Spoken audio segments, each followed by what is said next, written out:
Just remember that your homepage is the front door to your business, and it's the first opportunity to position yourself as a go-to expert for your target audience.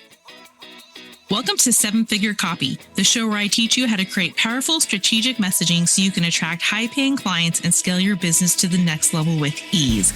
I'm Gina Whitehouse, your expert conversion copywriter, and this podcast is for ambitious, value-driven female entrepreneurs like you who are ready to scale from 6 to 7 figures without sacrificing what matters most: your values, your time, and your family. In each episode, we'll dive into the art of crafting persuasive words for high-converting websites and sales pages, and you'll learn strategic copy techniques so you attract premium clients and boost your revenue. This podcast was created to help you tackle the challenges of balancing family life and business growth as you take your business to the next level. If you're ready to add a trusted partner to your team, making sure your message is compelling, consistent, and impactful, then you're in the right place.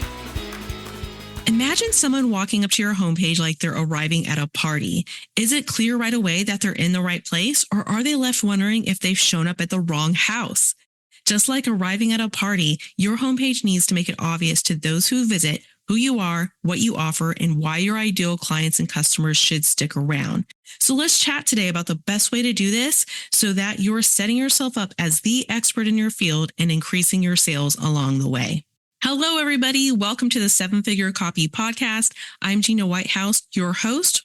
And today we're diving into how to build a homepage that not only invites people in, but also positions you as the expert and drives your sales to the next level. But before we dive into today's episode, I want to let you know about my 7-figure homepage checklist. If you've ever wondered whether your homepage is doing enough to attract those premium clients you want, this checklist will guide you through the 12 essential copywriting elements your homepage needs to convert visitors into buyers. So grab the link in the show notes and take the first step to elevating your website today. All right, so I want to tell you a funny story. I hope it makes you laugh. When I was in the middle of it, it was quite embarrassing, but here it goes. So years ago, like I'm talking 20 years ago, I was invited to a birthday party for a friend, a receptionist at the engineering firm where I used to intern, and her name was Rebecca, and the party was for her daughter. So she gave me the directions. I had a gift in hand. I knew it was going to be a Disney themed party with a bounce house. Rebecca had told me that her house was on the corner. So when I saw a corner house with Disney balloons and a bounce house, I figured I was in the right place. Well, this was before we had like GPS on our cell phones. This is probably like 1999 when I was 19 years old. So I walked up to the door, knocked, and said, "Hi, I'm here for Rebecca's daughter's party." And they let me in. They offered me a Dr. Pepper, and they left me alone in the room for a bit in the living room because Rebecca wasn't there yet. So that's when I started to notice something. I started to look at the decorations, and the balloons said baby's first birthday.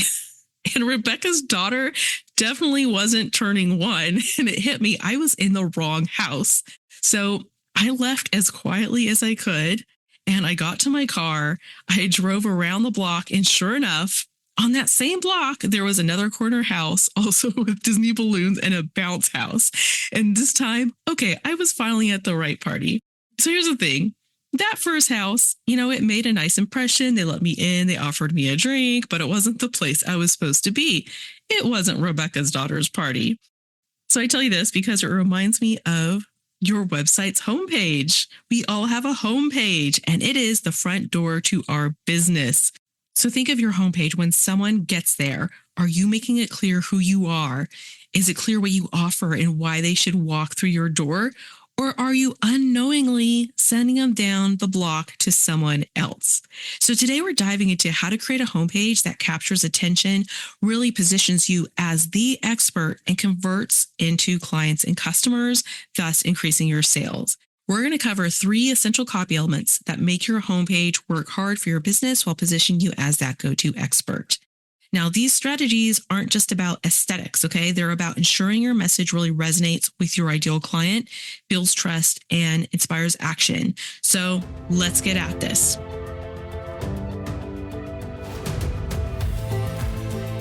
Let's start with the first critical element, which is creating an attention-grabbing section above the fold. I'm using air quotes right now, above the fold. Above the fold refers to any copy that appears before someone has to scroll down your homepage. So this would include your headline, your subheadline, the very first word your audience sees. It also includes possibly a CTA button, okay? So we touched on headlines in episode 1, but today I want to focus on one specific purpose of your headline and subheadline, and that's to actually qualify your potential client or customer. You see, your headline, it really should do more than just grab attention. It should immediately signal to your ideal audience, this is for you. They've got to land there and think, okay, this is my person. This is what I need. This is for me. So think about the story I shared earlier about accidentally going to the wrong house for that birthday party. You know, if I had noticed the balloon said baby's first birthday right away, instead of just seeing a Disney character, I would have known right away that I was in the wrong place. And the same goes for your homepage headline. Your potential clients are standing on your digital porch. Just think about this. They're deciding whether they want to come in. And your headline is what helps them know if this is the right party for them. So for example, let's say you're a branding photographer, and a generic headline like professional photography services for all occasions might be accurate, but it doesn't qualify anyone. It doesn't tell your audience whether your service is a right fit for their specific needs or not. Now imagine instead that it says crafting bold, authentic images that elevate your brand and attract your dream clients. Well, with this headline, you're not just grabbing attention, you're actually qualifying your ideal client by speaking directly to their desires and goals.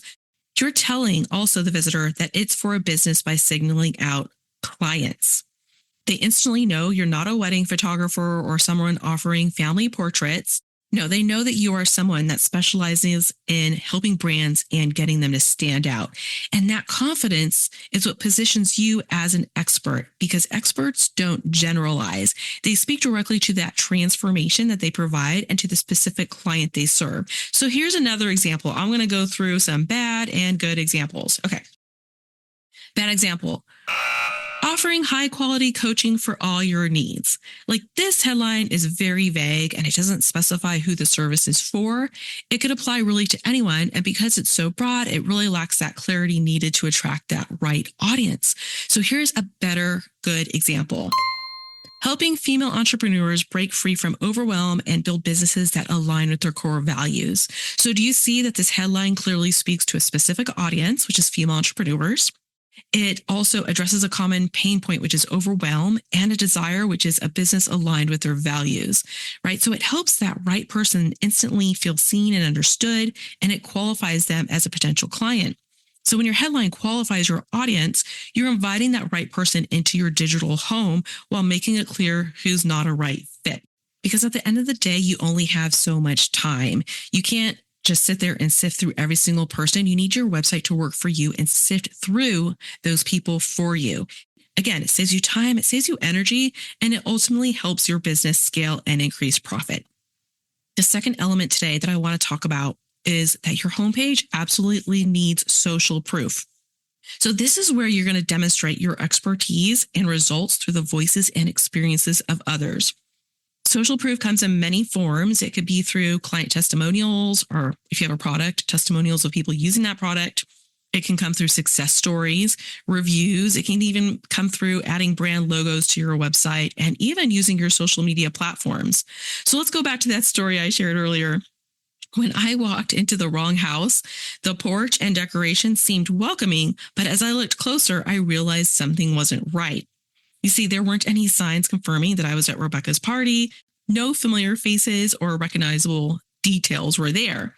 I felt unsure, so I left. So think about it. That's exactly what happens when a potential client lands on your homepage and doesn't see proof that you're really the right person to help them. Even if your page looks polished and it's professional, without that social proof, visitors might hesitate, wondering, if they're in the right place and if you're the right person to help them. Social proof is one of those keys that really reassures them that they've found what they're looking for. It would tell your audience something like, yes, I've worked with people like you before, and here's what they've achieved. And it just gives them that confidence to step through your digital door and explore further. So on your homepage, here are a few ways that you can use social proof, like what it would look like. So you can use testimonials and reviews. You're going to want to share what others have said about working with you or working with your product. It's also going to highlight the results and transformations of how you've helped others and what they've achieved. The other thing you can consider is logos and partnerships. So you can include logos of well-known brands or organizations you've worked with their permission, to establish credibility for you. When someone lands on a website and they see something that they recognize, it's well known, and they're like, oh, she's been on this podcast, or she's contributed to this magazine or this book, or she's been interviewed by this person, whatever it is, right? Or, oh, she's written for this person. That automatically builds trust right there. There's a connection. The other thing that you can do is you can add a link to your social media content on your homepage. Now, adding a section that links to your Instagram, TikTok, LinkedIn, it invites visitors to really dive deeper into your expertise. They can see real-time client interactions and get to know your personality and values.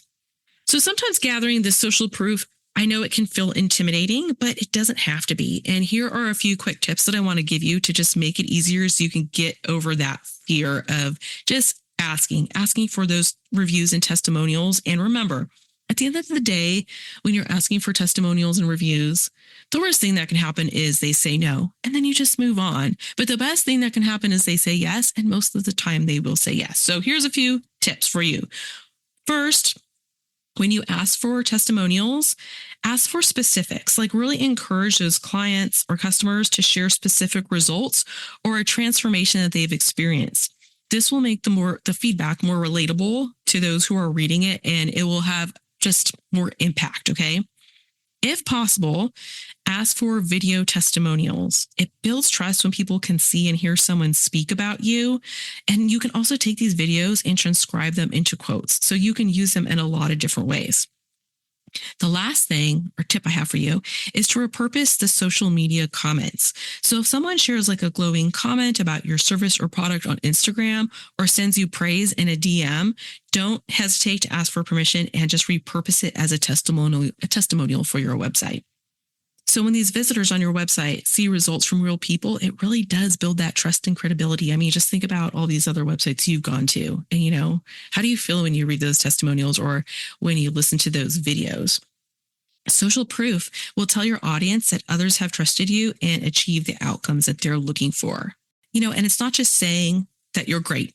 It's not about you talking, but really it's about your clients and your community sharing about what they're saying about you. And when they share about you and your product and your service, your offer, it just has so much more of an impact than you sharing. So let's think back to my party story. If I'd walked into the house and I had seen Rebecca greeting guests or familiar faces from the engineering firm that I worked at, I would have known I was in the right place, right? So social proof works the same way, right? It's the evidence that your audience really needs to feel confident that they're in the right place and that you're really the expert that they can trust. Before we move on to the next element, I want to give you, again, some good and bad examples of testimonials and reviews so that you know what I'm asking you to look for. So here's the first bad example. She's a great coach, highly recommended. Very short testimonial, right? And it's vague. It doesn't explain what the service is or why the service was valuable to them and what the results that were achieved. Here's a better example. Before working with Terry, I was stuck and overwhelmed in my business. In just 3 months, I doubled my client base and finally feel confident managing my time and scaling my services. So that example was specific. It highlights a transformation and it really makes the testimonial relatable to the potential clients, don't you think? Here's another example for a product-based business. Love this product. Will buy again. Again, really short, generic, doesn't explain what the product is or why it's great.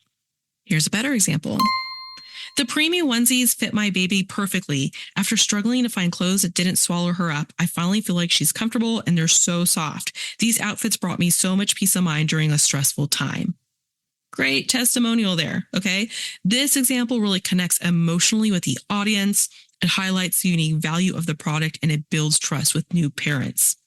Okay, lastly, I want to give you an example, and this is like a brick and mortar business, okay? Great store, friendly staff. Again, so short, doesn't connect, doesn't say anything really worthwhile. It's not impactful. Okay. So, I mean, it's positive, but it just doesn't provide enough detail to really convince the potential customer why they should visit that store. Here's a better example. I stopped by Sage Boutique looking for a unique gift, and the team went above and beyond to help me find the perfect item. The atmosphere was so welcoming, and I left feeling like I'd found my new favorite shop. Great testimonial. And this example really paints a clear picture of the customer experience and highlights the business's strengths, which is, great service and a memorable atmosphere. So try to get specific details and try to kind of get like a before and after transformation or how they felt about your business, your shop, your service. The last element I want to talk about right now that will help you show your expertise and drive sales is really narrowing in on your short bio or like your about me section on your homepage.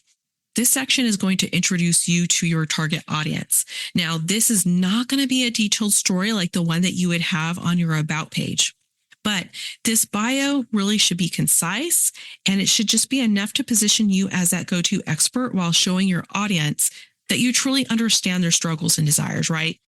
So think back to the story I shared at the start of the episode. When I walked into the wrong house, it wasn't the porch or the directions that clued me in. It was actually the details, right? It was these details that showed me, yeah, you're like in the wrong place. So your short bio serves as one of those signs on your homepage, and it reassures visitors that you're the expert who knows exactly what they're going through and can really guide them to the transformation they're seeking. Your bio should be brief and show why you're the authority while also sharing a piece of your journey.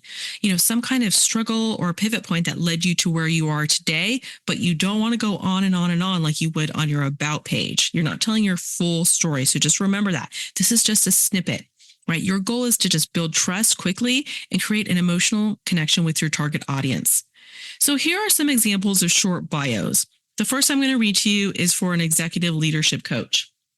Hi, I'm Catherine, and I specialize in helping female executives master leadership skills so they can confidently build high-performing teams without burnout.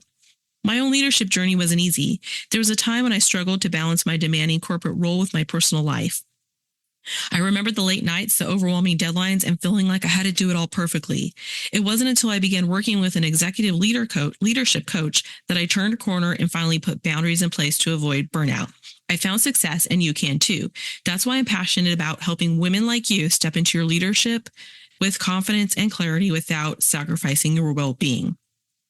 So do you see in this example, she kind of comes out right away and says, Hi, I'm Catherine.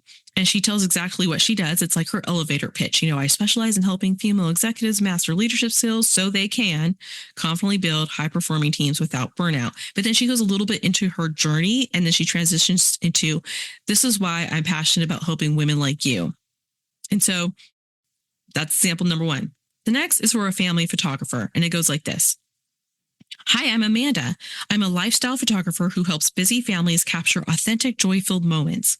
My journey here started during a chaotic time in my life as a new mom. I was overwhelmed by the pace of life and realized I wasn't documenting those moments I wanted to remember forever.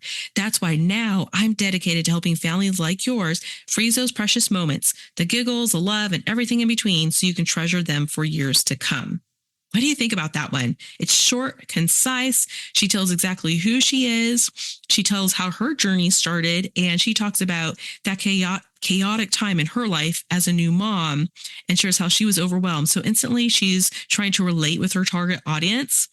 And then she transitions into, that's why now I'm dedicated to helping families like yours, yada, yada, yada. Okay. So the temptation will be to make this section long and wordy, but don't. Do your best to make it short, concise, but really make sure to share something that your ideal client or customer can really relate to. Don't be afraid to be vulnerable here, okay? And then you want to tell them why you're the right person, why you're the expert to help them. When your homepage features a bio like this, it doesn't just say, I know what I'm doing. It says, I've been where you are and I'm here to help. This combination of that authority and relatability, showing that you're an expert, but you really relate to them, that you've gone through a similar experience like they have, it will build that trust and create connection and really encourage your target audience to take that next step with you. All right. So as we're ending this episode, I just want to recap these 3 copywriting elements that are really going to set you up on your homepage to make you an expert and drive those sales, right? And the first one is creating that attention grabbing section above the fold. Remember, that means your headline, subheadline, your CTA button. It should qualify your target audience right away, showing them whether this is the right party, this is the right house, this is the right homepage, the right business, that they should be working with, if you're the right person. So they should know this is for me, or if it's not. The second element is social proof. And this could be for you testimonials. It could be reviews. And it can also be adding those brand logos, people you've worked with, and also directing people to your social media page so that they can get to know you more there. Social proof is so important. And especially, again, with those testimonials, don't be afraid to ask. Just do it. The worst thing that they can say is no, but the best thing they can say is yes. And most people say yes more than they say no. And lastly, don't forget to use a short bio section. It's your small about me or about your business, but do not make it as long as something that you would put on your about me page. And a little sneak peek, later on in this season, we are going to dive into the about me page. So stay tuned for that. So thank you so much for joining me on this episode today. I hope you got a little kick out of my embarrassing story about the party. I hope you haven't done the same thing, but you know what? It makes a good story to tell people now. So anyways, just remember that your homepage is the front door to your business, and it's the first opportunity to position yourself as a go-to expert for your target audience. Here's your challenge for the week. I want you to pick one of these elements, and I want you to focus on refining it. Maybe it's rewriting your headline to better reflect your expertise, or maybe it's adding a testimonial on your page that really highlights that specific transformation, or maybe it's going back and adding a little area that shows a couple of your Instagram posts so that they know, oh, I can learn more about her over here. Whatever it is, go back. Maybe it's that about me page. Maybe you're thinking, yeah, it's too long. Or maybe you're not making that transition well from being relatable and then transitioning into the expert. Go back and look at it. And if you want to do a complete audit of your homepage, I want you to go into the show notes right now and download my 7-figure homepage checklist. This checklist is going to guide you through those 12 essential elements your homepage needs to attract those premium clients that you want to work with and position you as the expert. Okay, so it's your step-by-step guide to creating a homepage that converts visitors into buyers. The link is in the show notes. Grab it now and get started. Thanks for tuning in to this episode of 7-Figure Copy. If you've enjoyed the show, don't forget to leave a 5-star review on your favorite platform and follow me on Instagram for more insights. Can you think of one female entrepreneur or small business owner right now who could benefit from listening to this podcast? Please share this episode with them. And if you're ready to hand off the copy for your website, emails, and sales pages, head over to www.whitehousesm.com to book a complimentary copy chat with me. Let's partner together to take your business to the next level.